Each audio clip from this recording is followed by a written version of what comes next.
How's it, everyone? Welcome to this episode. Today I am going to be talking about dealing with rejection and loneliness, as well as giving you some tips on how you can get over a breakup, just from how I have gotten over breakups in the past. So stick around to find out more.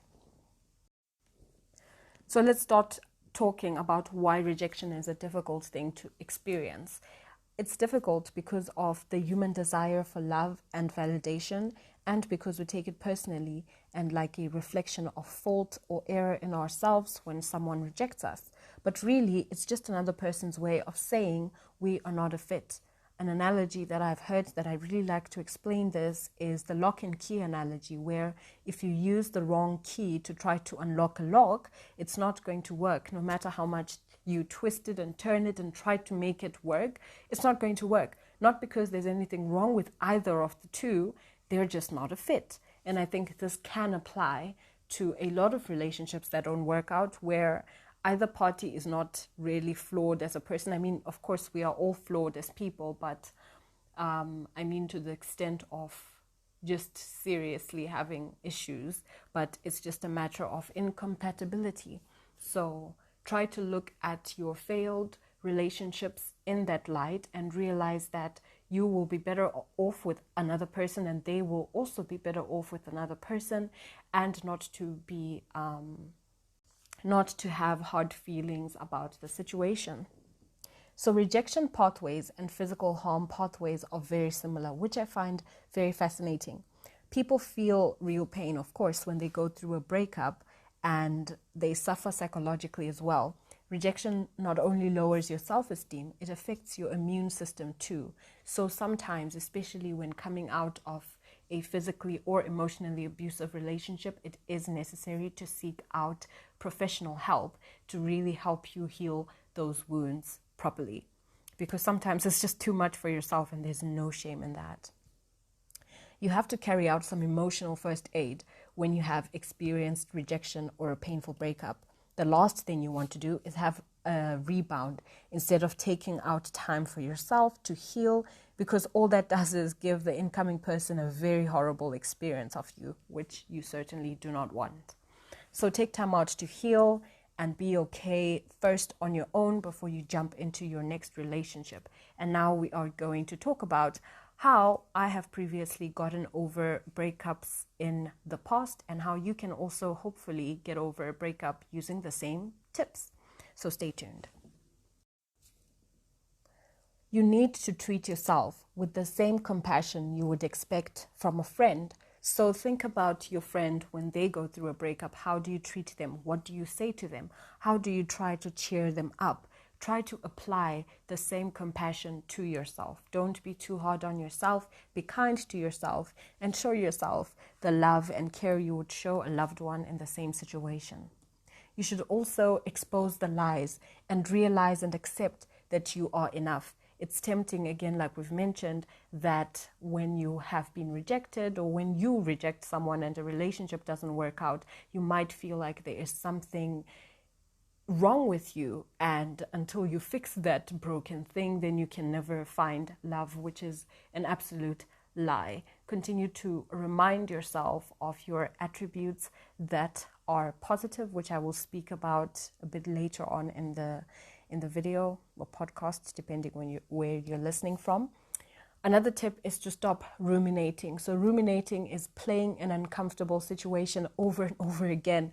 And I don't know about you guys, but I find it quite satisfying when I'm sad to do this, which is absolutely ridiculous, because it's the worst thing you can do, because it's just going to continue to cultivate that negative energy and keep you in that space of feeling sad and horrible.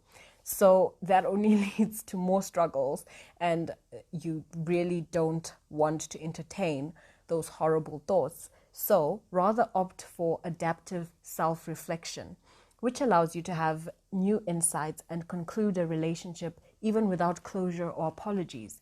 Because what you're doing here is looking inward and perhaps seeing what you could have done differently, not necessarily in order to have made that relationship work, but how have you grown as a person, and what positives can you take from that relationship going forward? What can you do differently? What did you learn about yourself? What did you learn about how you interact with other people? What did you learn about your love languages and how you like to receive love?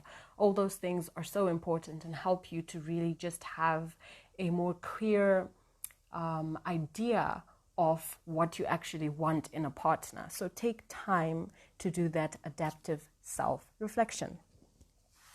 Another step is to figure out what type of relationship you had with a person. It can be one of three. According to Lisa Nichols, who I absolutely love, I will link something of hers in the description. I don't know if she does have a channel, of course. I will link up her channel in the description and you can check it out. So according to her, you can have one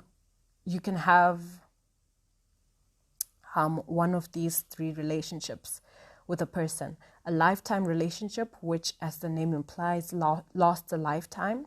The second is a life-giving relationship, which is often a shorter term kind of relationship. And then you also have purposeful relationships. So those relationships that are critical to shaping the kind of person and that you turn out to be. And I feel like every relationship does have a purpose in that sense, but there are some that really stick out as having been critical to forming you as a person. So yeah, I think this also applies even to just friendships and work relationships and acquaintances you have. So this does not only apply to love relationships, just any relationships you have, really. But yeah, so in the case of a breakup, you have to figure out what type of relationship you had with the person. And after categorizing it, then you can see what positive lesson or thing you can leave from that relationship with. Okay, I phrased that sentence very weirdly, but I think you get my point. You want to try to figure out what positives you got from that relationship, what you learned, what you can carry forward with you into your life going forward. Right, so the next tip is to use positive affirmations. But the problem with using positive affirmations is that they may seem like they're not working because they are rejected by your subconscious mind. I find this especially if you have been in a emotionally abusive relationship. You will be used to a very negative narrative about yourself, about your looks, about your abilities, about your intelligence, about just everything, and you second guess everything and you don't really think much of yourself. But what you can do is to go a step further and reprogram your subconscious mind. You can start with writing down 5 attributes that you have and write at least a paragraph on each one, explaining why you value this attribute of yours and why people around you value it as well, and how it impacts others positively. And then read that to yourself daily, at least for a month. This is just to get yourself in the habit of hearing yourself in a positive light. Like I said, this is especially useful when you've been in an emotionally abusive relationship where you're constantly being told about everything that is wrong with you. So you get to a point where you feel like there is nothing to be positive about. So do this for a month or for however long you need to, which is really, really helpful. Repetition is key here. And when it comes to reprogramming your mind, you need to continue telling yourself something until it becomes second nature and until you get to a point where there is absolutely no resistance to whatever it is that you are trying to reprogram or rewrite in your mind.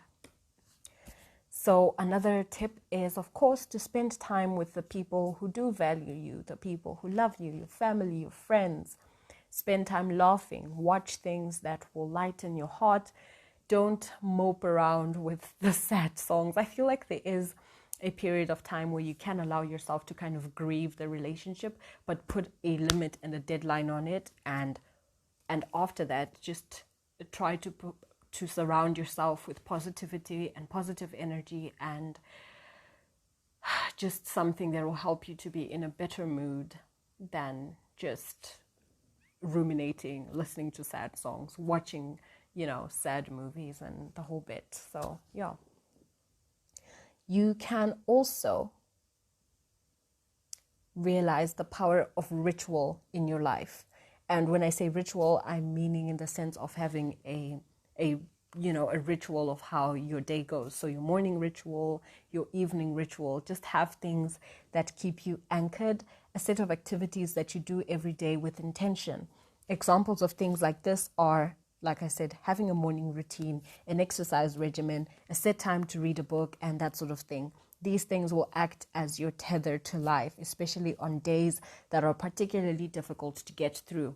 Then at least you kind of have a map of things you can take off and do mindlessly, but that kind of keep you active and keep you going and keep you in the headspace of progression. Yeah, so last but not least, always remember that everything happens for a reason. One day, when you are finally with the love of your life, you will be grateful for all the failed relationships you've had.